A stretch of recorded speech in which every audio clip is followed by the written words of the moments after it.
Steven is working on a book. I've been interning with him for a few months, and ever since I was young, I was thought about maybe like writing my own book in the future. So I think it's so interesting to watch like his book develop and how he started creating websites with it and adding details and filling me in and making the table of contents, and all of that has been really interesting. And now I think he's going to start a media pretty soon. So I think that's also interesting. And I think my favorite part about the internship so far is that I've been able to connect with like big people. Like, I don't know if y'all know who Cliff Maloney is, but he worked with Charlie Kirk a lot. So sending them like messages directly from like either my social media account or my email or something, and then like seeing them reply, I think is cool. And then I can use those connections later in the future to reach out or anything like that. So yeah, I think that's my favorite part, is seeing like big people actually respond directly to me and like know my name and realize that.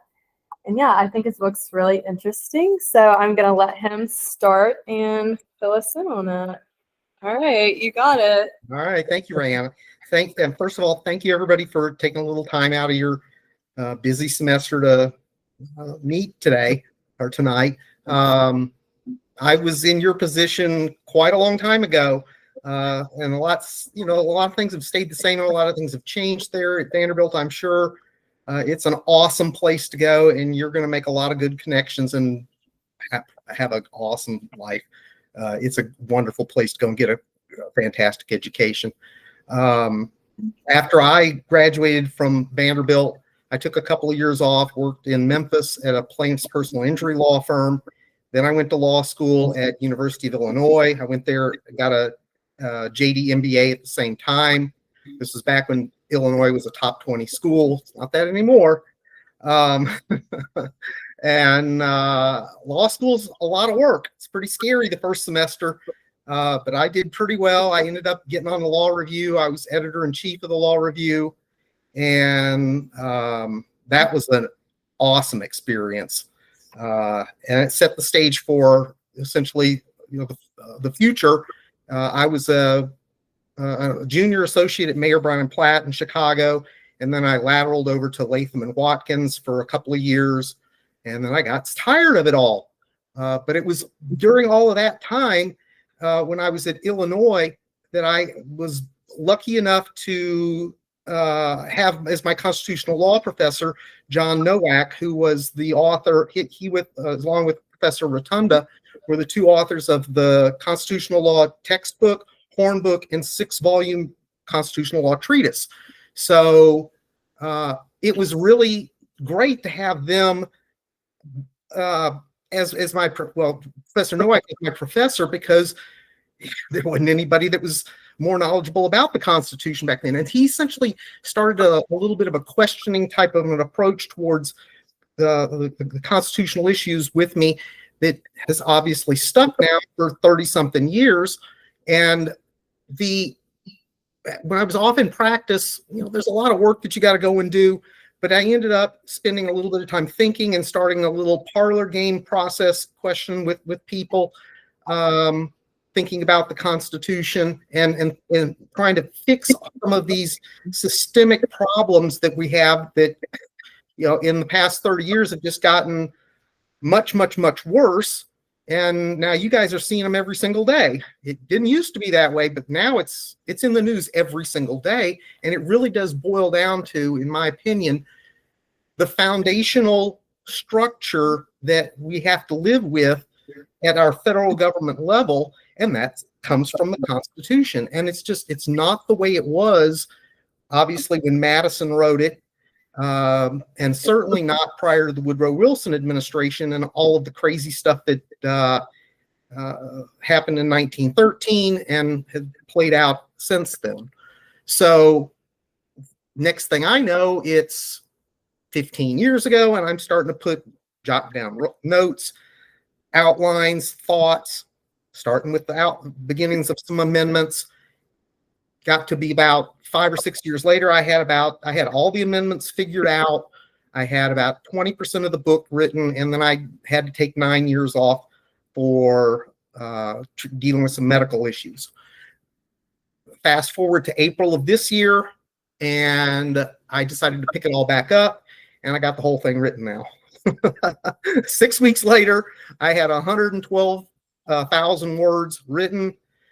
All the amendments are fleshed out, just like you could pull them off out of the book or out of Word, insert them into whatever you need to insert them into. They could be up for debate, discussion, modification, maybe even ratification one day.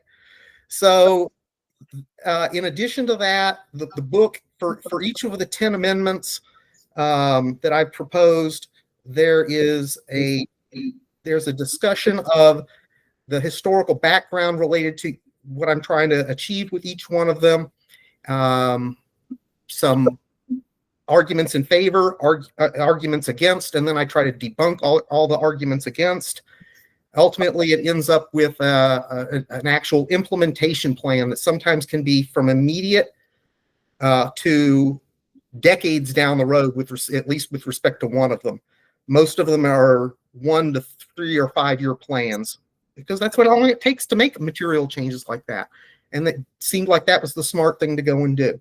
The book is written. There are 3 chapters at the beginning that frame everything up and set the foundation. And then there are 3 chapters at the end that set the stage for what has to actually happen before we can even reasonably have a debate or a public conversation about their efficacy and content.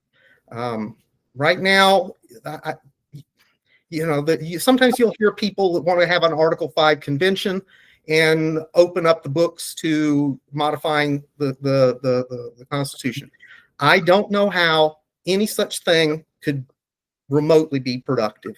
You can't have a conversation or a debate or a writing exercise when the opposite sides are sitting there at the table. Can you imagine sending somebody from somebody who wants to advocate for the state of Tennessee and all of y'all to wherever it's going to be? We'll say Philadelphia. Why not, right?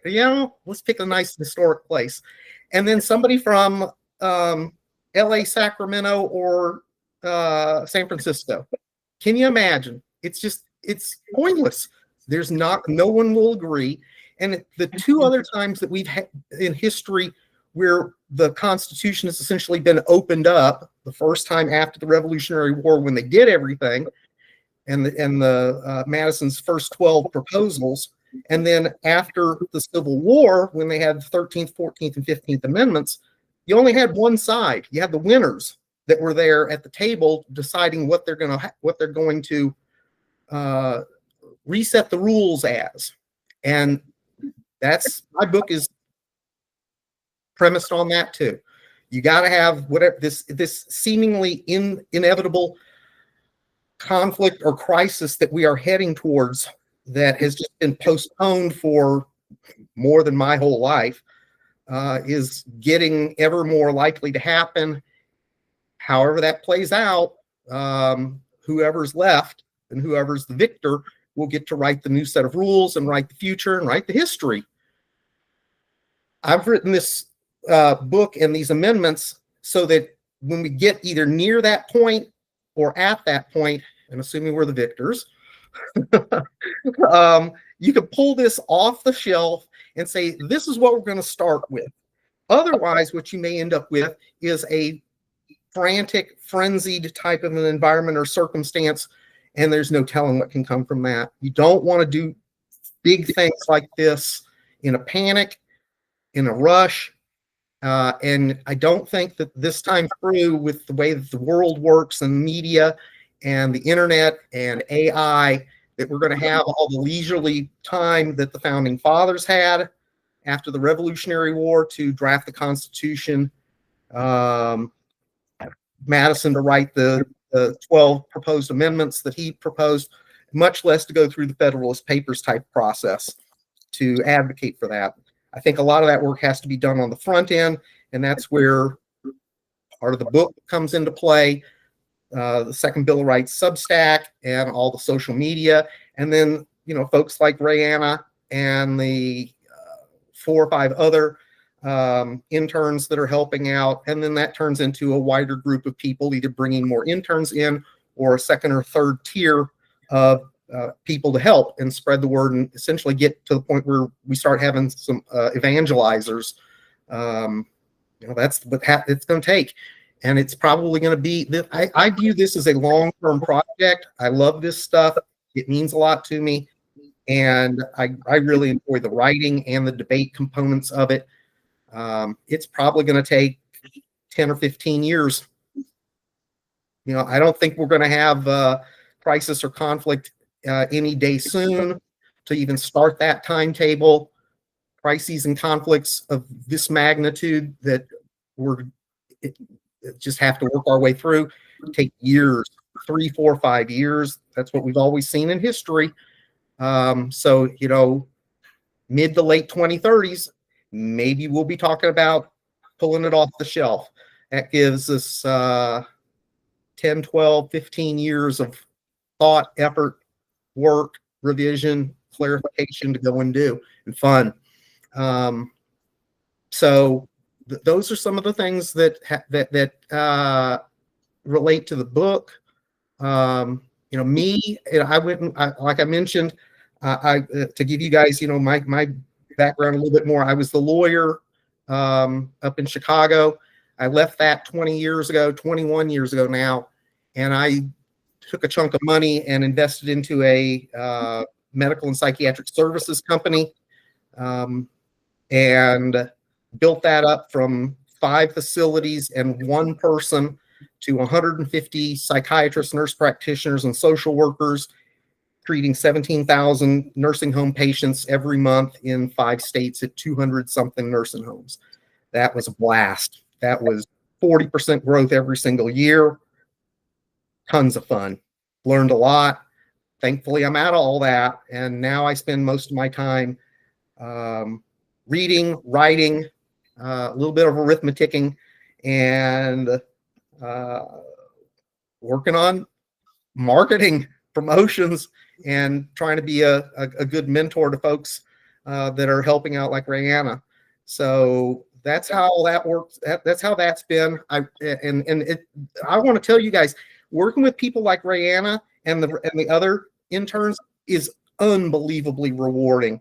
So I've advocated for a long time. Find mentors that you have, that you can have for as you progress in life and in your careers. And then when you get 10, 15, 20 years down the road, start looking back to the 2 generations or 1 generation behind you, and become a mentor yourself, and just pass the wisdom and excitement and enjoyment onto the younger generation, because it halfway makes you feel like you're sitting back there at Vanderbilt in, what are you guys in, Garfield? Is that right, RaeAnna? Calhoun. Okay, yeah. So it really does. I catch myself sometimes thinking I'm 20 or 25 years old, and it's like, yeah, that's not right anymore. But the book, I wrote it specifically for a non-legal audience. It's more like the Federalist Papers that are very approachable and readable by an everyday person, not like these things, which are 2 conservative versions of alternative constitutional amendment plans that are written either for a legal scholars audience, or I'm not sure what this other one is. It's mumbo jumbo.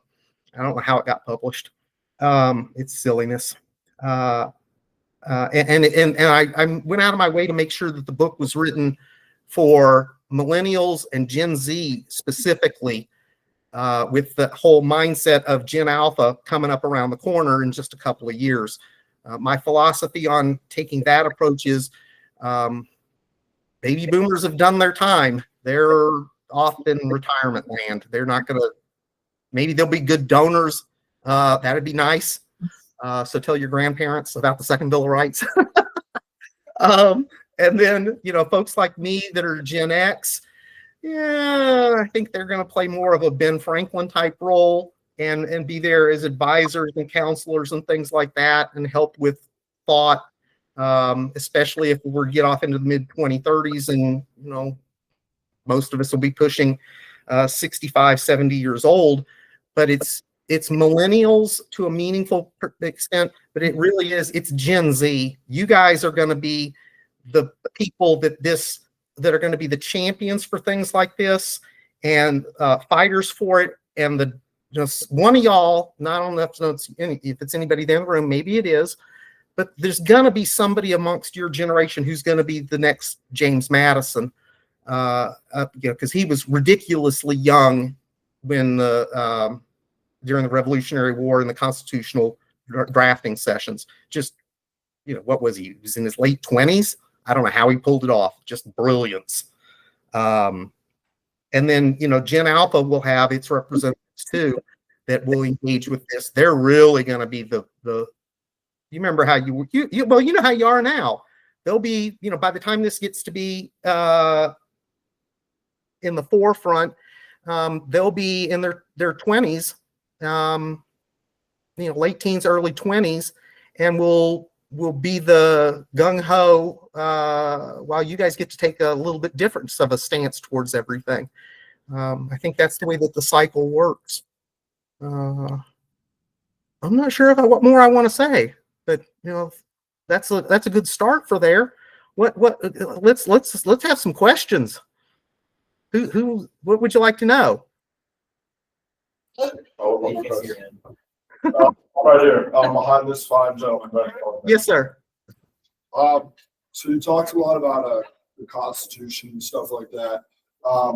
I would love to hear your thoughts on the 10th Amendment and how it feels like to me a lot of people forget that amendment, especially as a conservative. So how we can advocate that more, and how we can educate more people on the 10th Amendment and really its importance in the Constitution. Okay, well, that's wonderful, because the 10th Amendment is the one that at least folks like you are aware of. Most people are completely oblivious to the 10th Amendment. And what I like to do when somebody brings up the 10th Amendment, I ask them, well, what about the 9th? Because the 9th and the 10th are there right at the end, essentially to work hand in hand. The 10th gets all the publicity and the 9th doesn't. But getting people to be aware of the implication and the importance and the purpose of the 10th Amendment is tough, because there is this natural mindset or inclination amongst people, I don't know where or why it comes from, to when they think of we need help, they naturally gravitate towards having the federal government do it. And that's craziness. That's not what the Constitution, especially given the 9th and the 10th Amendments, was intended to go and be. And prior to Woodrow Wilson's administration, and then gas it up, set it on fire under FDR, go even more overboard with Medicare and and all the things that Lyndon Baines Johnson did. And then you got Medicare Part D under Bush 43, and then Obamacare under Obama. Those are the 5 big points that over our past 112 years that have wrecked the 10th Amendment. And if you're not going to honor the 10th Amendment, the rest of them become vastly undermined and gutted. That's a massive point about the 10 amendments that are in the Second Bill of Rights.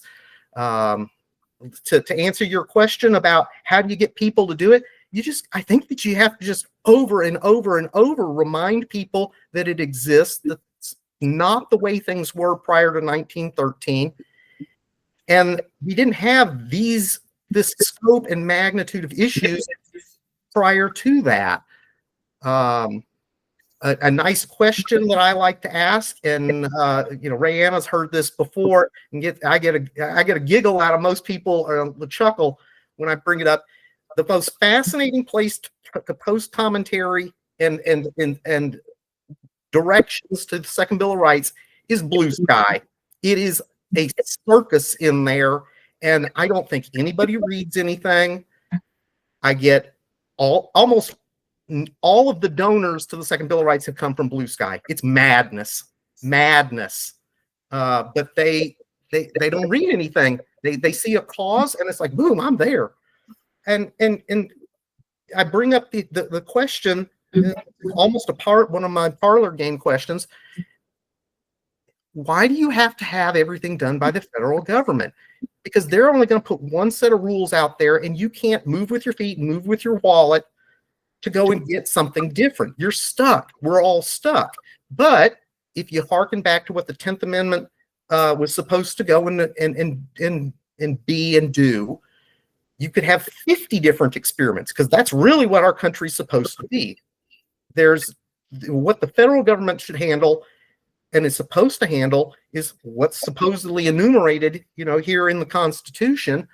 But for, the changes to the 4 big clauses that have happened since 1937, that thankfully are starting to get reversed back a little bit. And that's a big part of why the radical left squawks so much, is they're undoing what's been going on since 1937.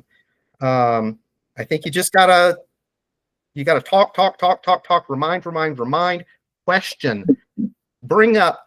Wouldn't you like, if somebody is on the radical left and they want this, that, and the other, and it's like, you're not going to get that at a federal level because 87% of the country doesn't want it. No different than folks that are on the radical right, whatever they might want, you're not going to get that at a federal level because 92% of the country doesn't want that. The 78% that are in the middle, well, okay, now they're the ones that decide, but they don't care all that much. They just want to be left alone and live their lives. It's the two extremes, and very much so the radical left, that causes all the problems. I'll have a nice article out on that, hopefully in the next 2 weeks, on Substack. That's a big one. That's a really good one. If I could throw in a second way to go and amplify the attention that the 10th Amendment gets, you gotta repeal the 17th Amendment, which is the one that 1913 Woodrow Wilson administration that provided for the direct election of senators, turns the Senate from what it used to be prior to 1913 into just another representative deliberative body. You put that back in place and give the states some teeth at the federal government level again. Now you're talking, because now you're going to have these people that are elected by the state legislatures, like they were before, that are going to go to DC and are going to essentially put a stop to almost everything because their state doesn't want it. Very little used to get through the House. Very little used to get through the Senate prior to 1913. And that's the whole purpose of why Madison put that clause in Article 1 of the Constitution. So that's a big one right there, I think. Is that helpful? Yeah, definitely. Okay. And rest assured, repealment of the 17th Amendment is, I think, the very first thing that's in Article the 3rd of the Second Bill of Rights. It's got to go. Yeah. I mean, it feels like it's both a policy matter as well as just a knowledge amongst the common people. Because first of all, it stems from the Constitution itself, and then as well just people's general education on constitutional knowledge. Well, let me ask you guys this question, because you're closer to this than I am, removed from it all these years. How much did you guys learn about the Constitution and the ideology of Madison and the Founding Fathers I remember it in 7th grade civics, and then obviously there was more in high school, 7th or 8th grade civics for sure. But I get the impression from interacting with people across all these social media networks the past 7 or 8 months that they didn't learn anything like I learned when I was in 7th or 8th grade about the Constitution and the difference between the U.S. being an aggregation of 50 separate sovereignties versus every other country. We'll just focus on the Western Europe, that it's a top down, it's former kingdoms and monarchies that had fiefdoms and duchies within them. It's, this is the only place that's ever been like that. It's something very, very, very special. It's still an experiment, and I'm going to fight for it because it's awesome. Yeah, I think what Charlie Kirk, there's lots of videos of him out there saying this is the only country that people that hate but refuse to leave, right? Correct. Yep. So I got a question. So like RaeAnna said, you mentioned that you want to write a book, and I'm sure more than a handful of us in this room are thinking about maybe one day writing a book. Yeah. I definitely am. And so do you know of any political bias or political kind of discrimination against conservatives when in the publication world? Are there certain publication companies that straight up won't look at something that is on the conservative side? It's, as you might imagine with your excellent question, it's everywhere. It's pervasive, not only in the publishing fields, is pervasive in the literary agent fields even more so. They're the stinking gatekeepers. You can't get to the publishing world until you find, at least currently, maybe this will change in the next couple more years, you can't even get to the publishers without getting a meaningful, capable literary agent. And 75, 80, 90% of literary agents are ideologically left. And then the ones that are ideologically aligned with the second Bill of Rights and, all of us are so swamped with this kind of nonsense. This is the one that some Yahoo wrote. That's a bunch of, I can't make heads or tails of it. It's wishful thinking at best. You get, just imagine, think about it. If you're a literary agent, the number of times you get pinged all day, every day from people that have gone and written something and think it's the best thing since sliced bread. Well, getting a literary agent's a big deal. You got to give up 15% of what you're going to make, hopefully, but it's a big deal. I'll gladly give up 15% to get that badge of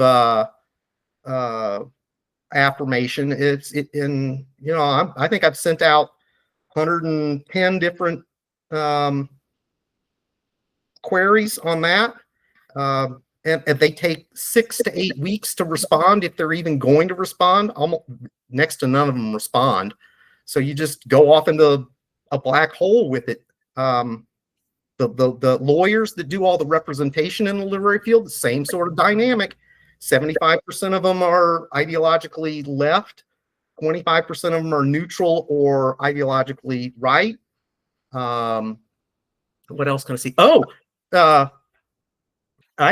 This is something that I've noticed in the difference between the interns there in undergrad at Vanderbilt versus the interns that I've got in law school at Illinois who are helping out with the substantive site check and some different outreach work. You guys are only a couple of years apart in age, but they act much more defensively than you guys do.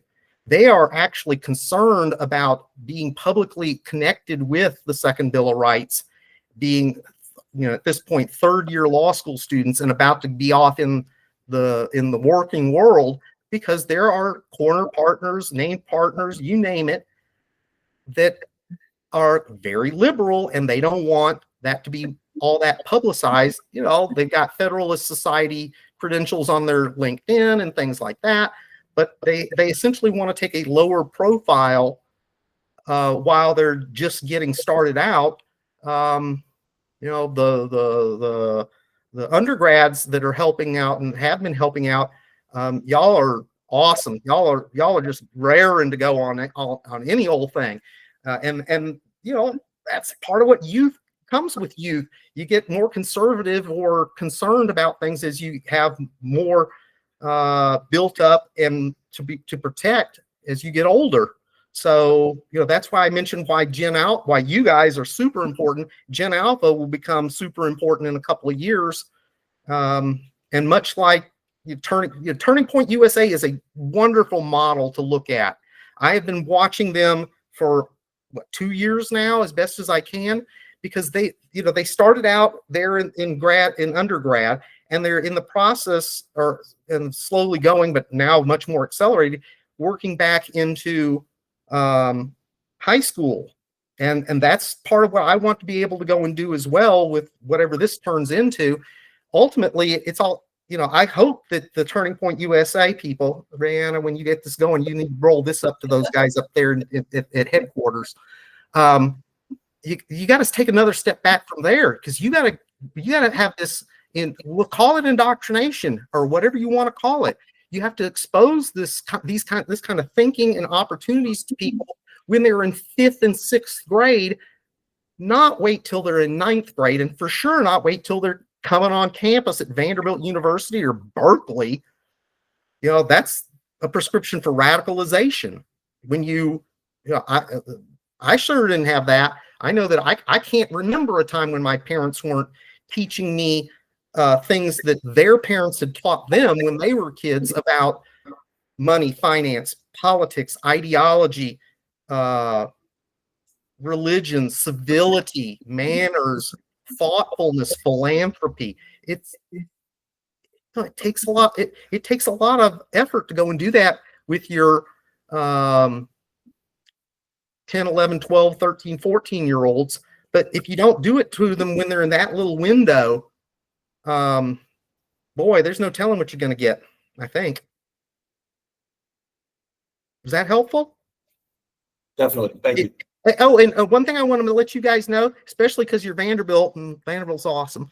Do not, please try to find me on LinkedIn, Substack, and the Second Bill of Rights website, and join in there. Because if you guys have questions about anything, whether it's now about the Second Bill of Rights or going on, I can handle lots more people helping me out and me helping you out. I can't promise you that I can be, super mentor like I want to be to everybody. That's just not reasonable. But fielding questions and, do you know somebody like this, that, and the other once in a while, that's what makes life worth living. And having busted my butt for all these years is to be going, oh yeah, I do. Here you go. And to do like a warm introduction. Warm introductions are the best, and getting them from virtual random strangers where there's, some sort of connection like this with, being an alumnus from there. That has to be done for people that are up in where I'm at and off into the future. You'll be there one day soon, and you'll return the favor too. So, RaeAnna, did you get a sign-up sheet from everybody? Or you know where all these friends? I didn't, but I can send them your information after. Okay. Group chat. You want me to send your LinkedIn and email or number? I will send you a separate email with the whole panoply of this, that, and the other. And for one of the things that I also want you guys to know is if you do sign up for being a free member on Substack, I don't want any of you to pay for anything. There is a very small, you're in school. Come on, wait till you you're making big bucks. Then you can give me $12 a month or something like that. It's actually $6. But if you sign up with a .edu email address, I'll gift you a free subscription, a paid subscription. And then you will be able to see, I think that there's 3 or 4 pieces right now that do have a paywall up around them. And those things are pretty dang good, I think. So please do that. More the merrier. I'll second that. I love the Substack articles. Those are my favorite to read. Yeah. So the routine with Substack is every Wednesday morning, 9:30 a.m. Eastern time. The weekly edition of this publication I call Red Land Blue Flame comes out, and it's the fieriest thing that I write every single week. I love sitting down every Tuesday night to write the new article, because it's sort of like, what's in the news? What are we gonna write something fun about?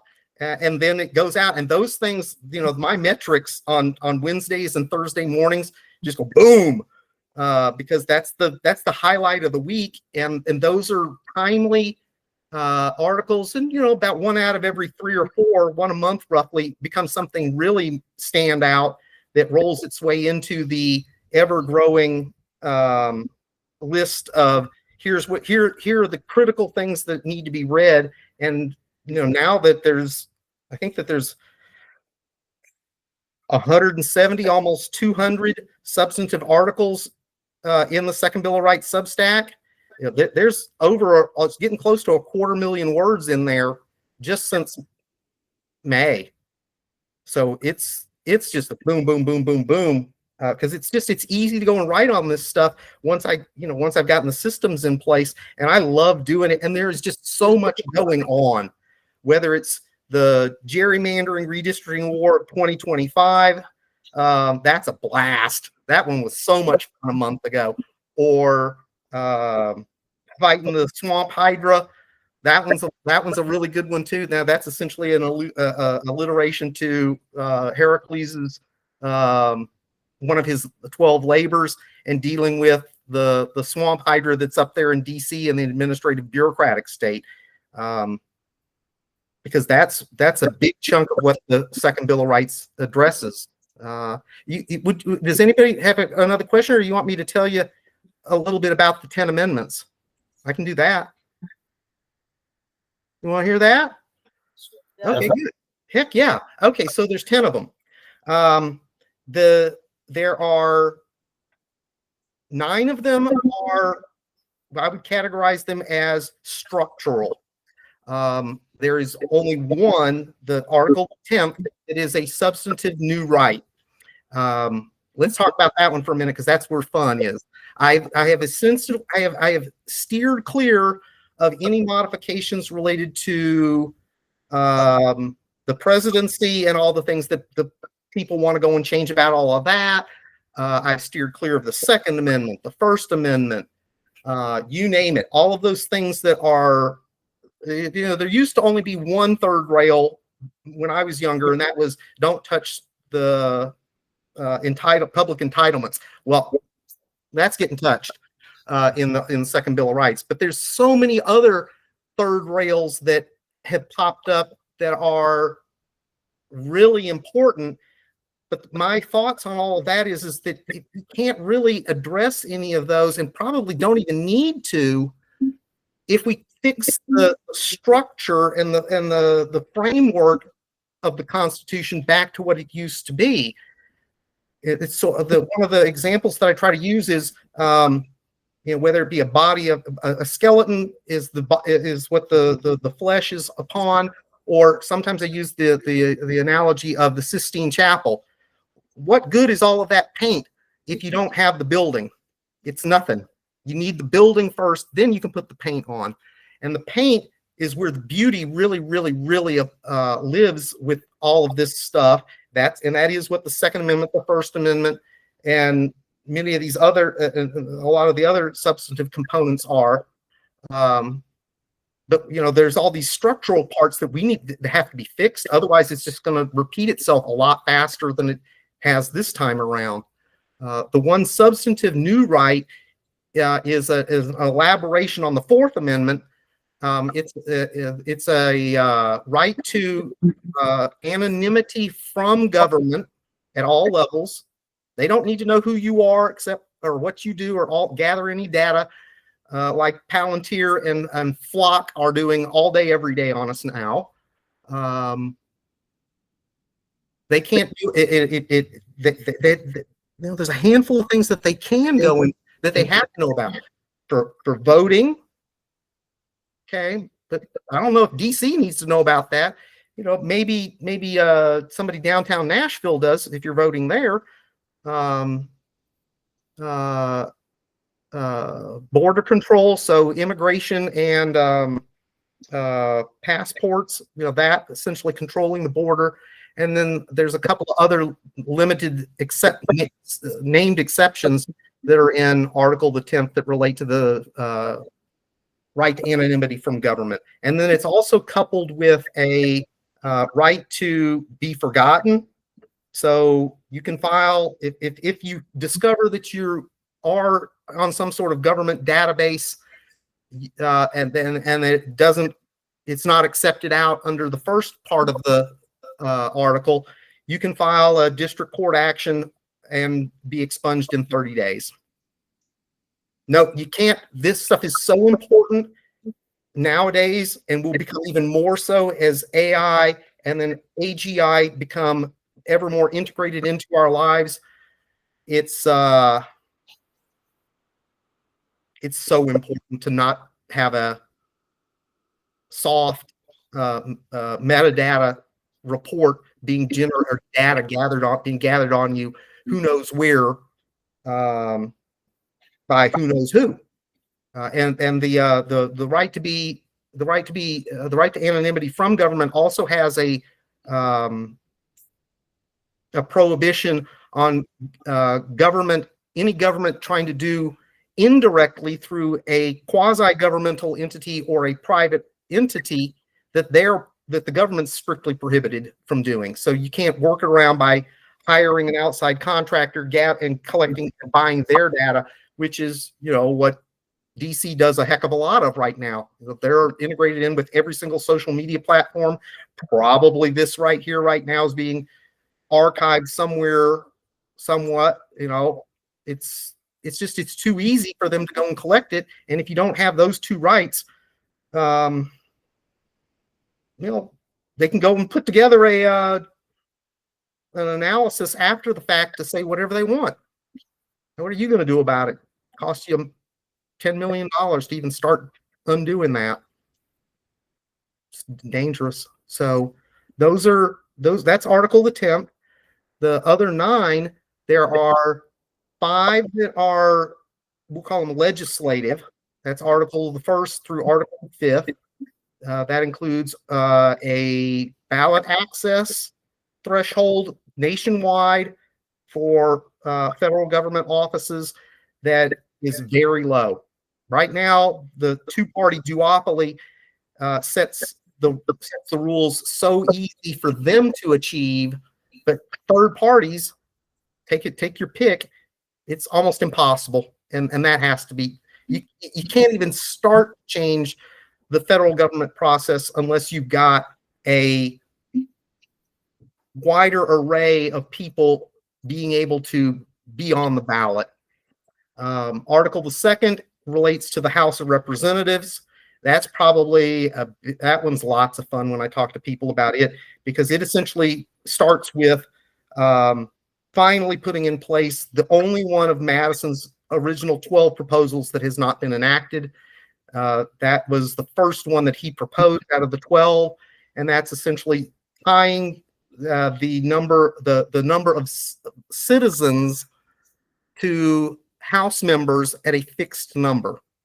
That's been sitting there waiting to be adopted since 1791, I think. Hadn't gotten there. Probably won't ever.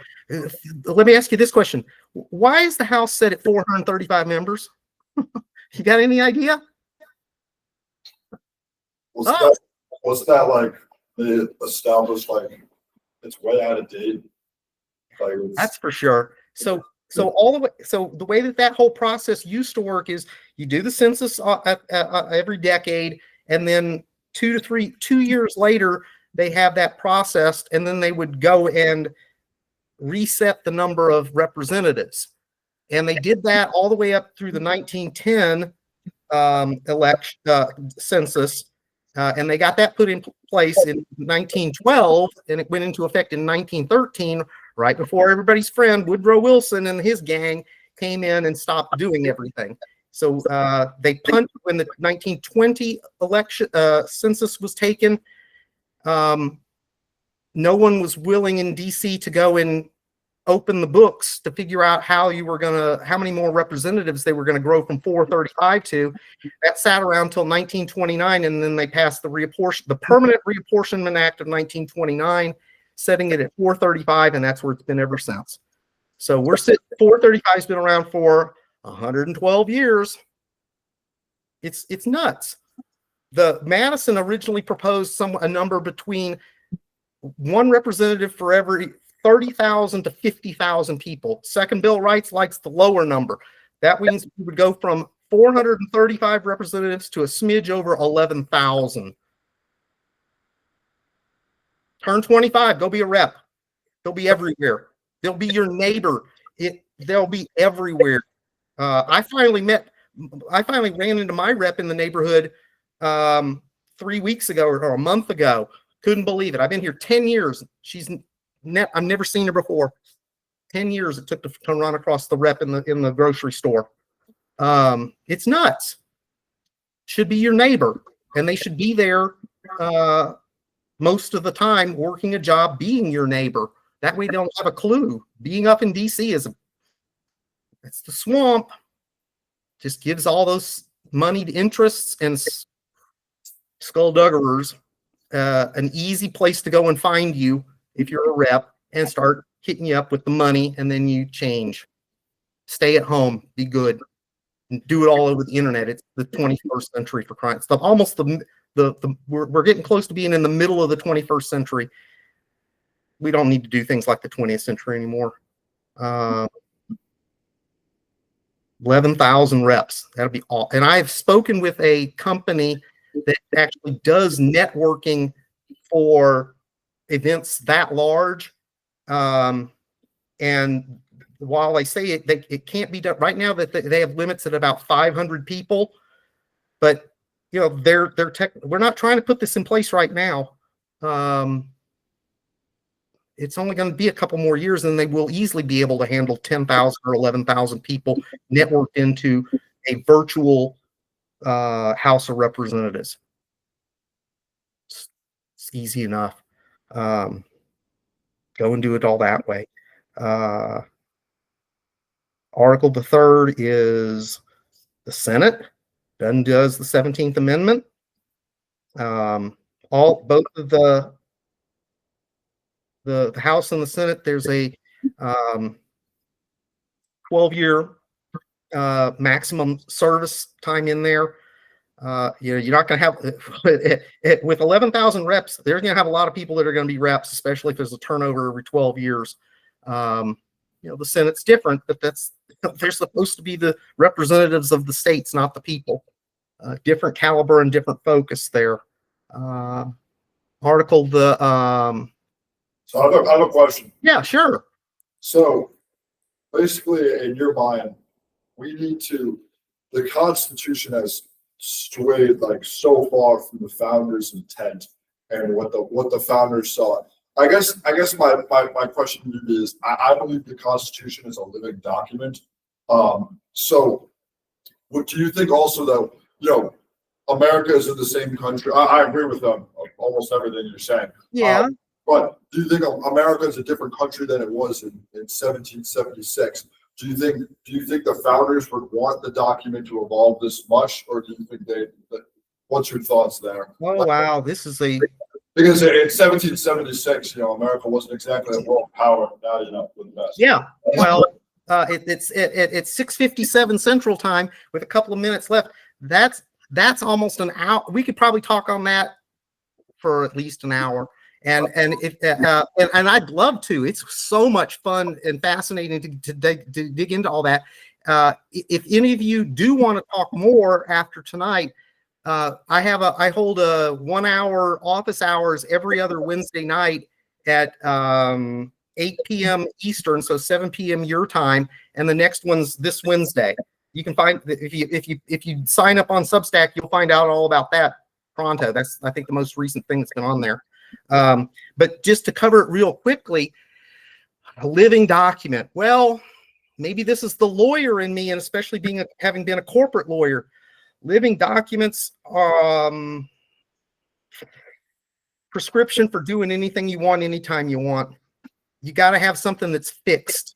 And if you have something that's fixed and you keep it to the bare bones of what you have to go and do at a federal government level, it shouldn't be an issue. Yet again, circling back to your awesome point, that's why the 10th Amendment's there.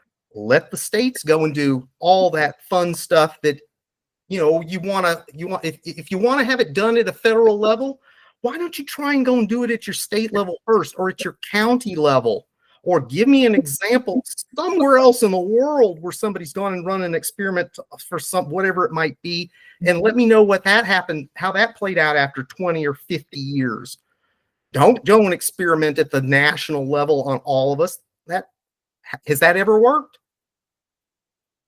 I don't think so. I think it's come back to bite us, and that's why we haven't had a house cleaning, if you want to characterize it that way, ever. And at 250 years since the Declaration of Independence and a few less than that with the Constitution, we got to have some of that to set the structure right for the rest of your lives and then your kids and your grandkids' lives off into the 22nd century. It feels like it's a mess right now, because it is. You've had 112 years of messing around and tinkering with what Madison put together that was brilliant, and worked awesome. It's not perfect, but it's the best thing that there's ever been, and it's far from optimal now. So let's get it all restructured when we have the opportunity upcoming to do so, and then turn advocacy and trying to change to your state government or your county government. You can do whatever you want into your county government. It's easy. It's right there. I'm down here in Florida, in South Florida. Tallahassee's a long way away. I don't even want to mess with going way up there. But who knows where you're going to end up being. DC's even further, and who wants to go up to DC other than RaeAnna?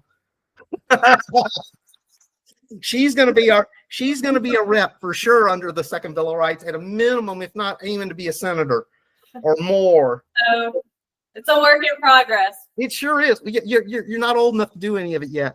But we got a few years to get you there. I may be the youngest. Got to start somewhere. But that's what this opportunity really is to get. Hey, just so one other thing. First of all, did I answer your question sufficiently enough in such a brief amount of time? Definitely, and Okay. yeah, very much so. But there's so many more layers to all of that, because it really is. It circles back to the whole 7th grade civics exercise, and why didn't people know about the 10th Amendment? They're all so intertwined and interrelated, and that's the purpose of the Second Bill of Rights. And me trying to do this and do it on Substack and trying to get more people involved is so we can actually have some thought and conversations about all of these things, about how we want to make things better for Gen Alpha, and then whatever they're not going to call them Gen Beta, the ones after that, because that's too beta. But whatever they're going to call them, they changed Gen Y to millennials at some point. But so they'll rename those folks when they get born. But those are the folks that have to be educated starting in 5th, 6th, 7th, and 8th grade, so that they can actually have thoughtful conversations with their parents and teachers and folks and classmates in high school, so that they're badass when they get to where you guys are. So come find me on Wednesday. That'll be awesome. I'd love to have more people weigh in and start picking the hell out of this thing, because that makes it better. I'm not saying that what I put together is the end all be all. It's a pretty damn good start, but we can, with more teammates and more effort and more work over the next couple of years, turn it into something readily ratifiable, maybe. Move it from 90%, 75 or 90% done or sufficient to 95%. That's awesome. That's the iterative process. That works. So, and then you guys will be out on Blue Sky trolling people with neutral comments and then having them. I'm just telling you, if any of you have been on Blue Sky, but of Blue Sky, right? It's freak show. It's freak show. But if you're ideologically sound and know what's right and what's wrong, and you've got a good moral compass, you can go have some fun on there. It's nuts, though. especially when it's nuts when, you know, they take some post of mine that if they actually dove 1 or 2 layers deeper into it, it's targeting them, not really targeting, but it's like, you know, saying you're an idiot almost. And then they share it, post it and comment, like on it and blah, blah, blah. It's like, what in the world? Fascinating to be on X, Blue Sky, Truth Social. Just get the lay of the land. They're all different. But thank you, everybody. Great. Thank you so much for joining us. Anytime y'all want to talk, just hit me up and I'll see you. Thank you. Y'all are the future. You're what counts. I'm just here to help. I'll see some of you hopefully on Wednesday or 2 weeks from Wednesday. And I will share your number and stuff like that, your email and My phone number. number, and then I'll give them the table of contents and a quick run through of the book. Yeah. We'll get them I'll include the Gen Z teaser, the newest one. And obviously if anybody wants more than that, well, we'll have to have a conversation because, you know, RaeAnna's got a 20-page summary. Yeah. I think at this point. So there's a 3-page summary that's really nice. There's a 20-page summary. And then, you know, the book will be not as thick as the Federalist Papers. It's going to be about 2/3 as thick as the Federalist Papers, at least as written right now. So that's next year, though. Okay. Well, I'll make sure to send that in to them. And hopefully a few others on the team. All right. Go, everybody. And then if y'all want to help with the project and learn what RaeAnna got, tons of opportunity. It's limitless what there is to go and do. And like RaeAnna was saying, leave it up to me to give you things that you can use as introductions and drivers for whatever you want to go and do. I'll get whatever I need to out of it, but opening doors for you then opens doors for me through you whenever at some point down the road. Having, you know, a Substack article or whatever it might be that comes out is a great icebreaker and conversation starter for you guys. And it'd be an honor to help give you whatever you want. And if you guys think there's something, RaeAnna's seen this too. If there are things that cross your mind or that you're not sure about, or you want to bring up and ask me about it, or because you haven't seen me write about it, please let me know that. I need the seeds of thought and ideas from you guys, because what matters to you is what's really going to matter a couple of years from now and 10 years from now. Shoot it my way. We'll work up something. And, you know, I'm not shy about shout outs. That's the awesome way to go and be. Do it. All right. Well, thank you so much for joining us. Okay, everybody, go get them.